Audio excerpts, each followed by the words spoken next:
I hope that everybody is having a good week so far, and we've made it to the middle of the week with it being Wednesday. And today I want to look at a certain character in the Bible that I think often gets a bad rap, at least in one degree. And that is one of the disciples, one of the apostles, the chosen apostles of Jesus, and that is Thomas. Now, when you hear Thomas, maybe what we first think about, which is why I think Thomas really gets a bad rap, is when we think of Thomas, we often think of him by the name that was given to him, not in the Bible, but just how we kind of remember Thomas, or at least one of the events that took place, and that is Doubting Thomas. We, a lot of times, remember Thomas as Doubting Thomas, or we call him that because of when Jesus had been risen from the dead, and then he finally appeared to 10 of the other disciples, apostles, when Thomas was not with them. And of course, Judas Iscariot had already, been dead. So the other 10 disciples, well then, when Thomas, came back and the other disciples tried to tell, Thomas that they had seen Jesus risen from the dead. And Thomas says, well, I won't believe unless I see him, I touch him, I see the scars, and I feel them. And of course, Jesus does, about a week later, show up, appears to Thomas and the others, and tells Thomas to see his scars, to feel that it really is him, he is there. And Thomas does, though, believe, and calls him Lord and God. And so that's commendable for Thomas. But I guess, the reason Thomas gets a bad rap is because Thomas was not the only one that doubted. I mean, all the other disciples, when, the women who first saw Jesus risen from the dead, when they tried to tell, the disciples, they didn't believe. So Thomas was not the only one that doubted. So I think it's kind of unfair that he gets pegged with that term. So, stop calling Thomas Doubting Thomas, and just, he is who he is, just like the others who had to come to faith in Jesus just like us all. But what I want to focus on today is a time in Thomas's life that I believe he showed great courage. And that's how, at least I look at it. And that is in John chapter 11. And maybe you can recall this. If not, I'd like to share it with you today. It's in John chapter 11. It's when Lazarus was sick, and then Lazarus dies, and then they're wanting Jesus to come, and heal Lazarus, and he dies, and Jesus is going to go and raise Lazarus from the dead. But we see in John chapter 11, beginning in verse 1, it's kind of telling us about Lazarus and how they sinned for Jesus. And in verse 4, when Jesus heard, that Lazarus was sick, Jesus told them the sickness is not unto death, but for the glory of God, that the Son of God may be glorified through it. And Jesus loved Martha and her sister and Lazarus. And when he heard that he was sick, he stayed 2 more days in the place where he was, and then after this, he said to the disciples, "Let us go to Judea again." So Jesus had gotten word that Lazarus was sick, but he didn't rush to go heal Lazarus. And the way this all unfolds, at least the way I see it and understand it, is, Jesus knew, and if you will, Jesus allowed Lazarus to die because he was going to use that as an opportunity to glorify God and to show his power over death and raising Lazarus from the dead. And so Jesus lingered for 2 days and then finally says to the disciples, "Let's go to Judea again." But the problem was, verse 8, which the disciples all knew, they said to Jesus, "Rabbi, lately the Jews sought to stone you, and are you going there again?" The Jews, when Jesus was traveling around, and at times when they would get, very hateful, very evil, even, wanted to stone Jesus on occasion. And so the disciples, knowing this and the disciples are thinking, well, we can't go back to Judea. Not like this, not right now. I mean, we already know the Jews, they're wanting to stone you, they're wanting to kill you. So how are we going to go back? But then Jesus answers them and says, are there not 12 hours in the day? If anyone walks in the day, he does not stumble because he sees the light of this world. But if one walks in the night, he stumbles because the light is not in him. And these things he said, and after that he said to them, our friend Lazarus sleeps, but I go that I may wake him up. Of course, Jesus talking about how Lazarus was dead, and Jesus was going to go raise him from the dead. His disciples said, Lord, if he sleeps, he will get well. But again, verse 13, Jesus was talking about his death, not that he was just asleep. But they thought he was, talking about taking a rest and sleep. And then Jesus said to them plainly, Lazarus is dead. And I am glad for your sakes that I was not there, that you may believe. Nevertheless, let us go to him. Now, verse 16. So they've already, Jesus has, told his disciples, let's go to Judea. They say, Rabbi, we can't go to Judea, or at least, not sure we should because of the danger, because the Jews are already seeking to kill you, to stone you. Jesus tells them, we've got to get up and get going. Lazarus finally tells them Lazarus is dead.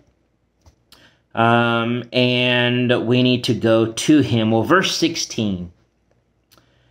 I can imagine all of the disciples are contemplating this, thinking about this, that, what's going to happen when we go. But Thomas in verse 16, who is called the twin, said to his fellow disciples, let us also go, that we may die with him. Let us go, that we may die with him. And so then they do go. Jesus does raise Lazarus from the dead. Nobody dies then. Jesus is okay. The disciples are okay. But think about that for a moment. What Thomas says there to his fellow disciples, they're all concerned about the danger. They're all concerned about the possibility that if they go back to Judea, Jesus is going to be killed. And Thomas says, fellas, if that's going to be the case, if we go and Jesus is killed, then so be it. Let's go with him and die with him. If he's killed and we're killed, so be it. Now, kind of reading up on this some, I know there are, some, folks who take a different approach to this. Some think that Thomas is being doubtful even here. Or maybe Thomas is, showing no hope, or he's just, kind of, giving up. And, I know there's not really any, way to prove one way or the other exactly what Thomas, meant by this statement, but I would like to see it. And at least I do see it in the light of courage. I mean, if it was fear, if it was, if it was doubt, I mean, I'd have a hard time believing that Thomas would want to go with Jesus. I would think Thomas or any of the others would be saying, no, we can't go. We're not going. But for Thomas to make this statement, let us also go that we may die with him. And I think he's talking about Jesus. I mean, Lazarus was already dead, and I don't know why they would, why he would be saying, let us go die with Lazarus. So I think, and they were just talking about how Jesus might be killed. But I would like to think that this was a moment that Thomas faced danger and death straight on. And Thomas and his love and his devotion to Jesus was so strong that if Jesus was going to die, and if it meant Thomas would die, then Thomas was okay with that. To some extent, obviously. Otherwise he wouldn't have made this voluntary statement of let's go. If Jesus wants to go to Judea, and if he's going to get killed and we go and we die, so be it. I mean, I see devotion. I see courage. I see boldness. I mean, to be able to make that kind of statement, to be able to do that, be willing to do that, which you could also say then, to some degree, there was some boldness and courage in the other disciples who obviously listened to Jesus, listened to Thomas, and went along. I mean, otherwise, they would have not gone. They would have run away. They would have stayed behind. They would have gone somewhere else. But Thomas, at least in this instance, is the one who stands up, who speaks up and says, guys, let's go. Whatever happens, happens, but we are going to be with Jesus. We're going to follow Jesus to whatever end that may be. And I think this should remind all of us of the kind of courage and faith that we should have in Jesus even today. And our faith in Jesus and our following Jesus and wherever it leads us, whatever happens to us in this life, whatever persecutions or challenges we may face, whatever is required of us, we should be like Thomas and say, I will go with Jesus. I am with Jesus. I'm following Jesus. He is my Lord and my God. I am going to follow him anywhere he leads me, anywhere he wants me to go. Whatever the dangers, whatever the cost, whatever happens, I will follow Jesus. We need to have that kind of faith and devotion and love and commitment and courage and boldness that no matter what it costs us in this life, no matter where it leads us, to be able to say with Thomas, let's go.